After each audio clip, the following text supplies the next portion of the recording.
A girl accidentally knocked over a stack of frozen meat. At that exact moment, her manager, unaware of her presence, closed the freezer door from the outside, and the sound of the door locking was covered by the noise of the meat hitting the ground. She didn't realize she was locked inside until the manager left, switching off the power in the store. Panicking, she pounded on the heavy freezer door, hoping to get the manager's attention. But by then, he had already taken the elevator down, oblivious to her situation. She tried to activate the emergency exit switch and then reached into her backpack for her phone to call for help. Only to freeze in horror, she had left it on the counter outside to keep her hands free while working. With the cold air relentlessly circulating, the temperature in the freezer began to plummet. She realized if she didn't escape soon, she'd likely freeze to death. Thinking quickly, she grabbed a handcart, hoping to use it to break open the door. But after several attempts, all she managed was to bruise her hands, while the door held firm. The freezer's temperature continued to drop, and soon she was shivering uncontrollably, her hands tucked into her pockets for warmth. Then she felt something in her pocket, a movie ticket her boyfriend had given her earlier. The movie was set to end in just 2 minutes. Her chance at rescue. She grabbed a metal tray from a nearby shelf, positioning herself near the freezer door. As the movie ended and people passed by the restaurant, she pounded desperately on the door with the tray, hoping someone would hear. A few moviegoers came to the restaurant's entrance, and she banged harder, fighting off the pain in her now aching hands. Just when it seemed help was imminent, her fingers gave out, dropping the tray. By the time she picked it up again, the last guests had already left, and silence fell over them all. Now utterly alone, she sat shivering in a corner, losing hope. But just then her eyes caught the sight of the freezer's ventilation fan. An audacious idea struck her, a possible escape plan.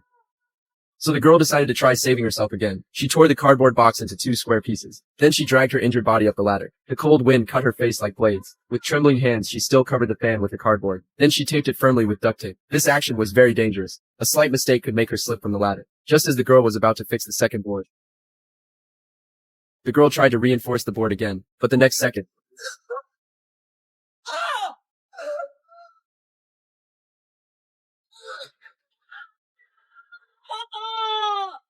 luckily her reaction was fast enough, but unfortunately she was still injured. This made her situation even harder.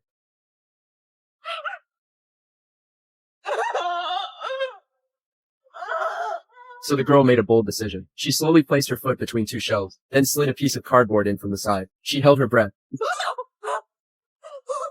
She forcefully reset her broken left foot. She wrapped her foot with strips of cloth despite the pain, then placed cardboard to support her ankle. Finally, she secured it with tape. Only then could her injured ankle bear weight. Now the girl needed food to regain strength. But the soft fries were now hard as steel. Helplessly, she curled up in the corner waiting for fate. Suddenly, she saw a mouse in the corner. Instead of being scared, she took the box under the mouse's feet. Inside was a piece of chocolate. She quickly ate it to gain energy. Only this way could she fight for more chances of rescue. Seeing the mouse also searching for food, she broke off a piece of chocolate and threw it to the mouse. Now the mouse's fate was tied to hers. By now the freezing temperature had dropped below 0. Without a new solution, she would surely freeze to death. Then she remembered she had a lighter in her bag. Excitedly, she lit an important document and placed it on a stainless steel tray. Feeling the warmth, she increased the flame. Sure enough, the cold temperature began to rise. The mouse came out to share the faint warmth, but soon the smoke made the girl cough violently.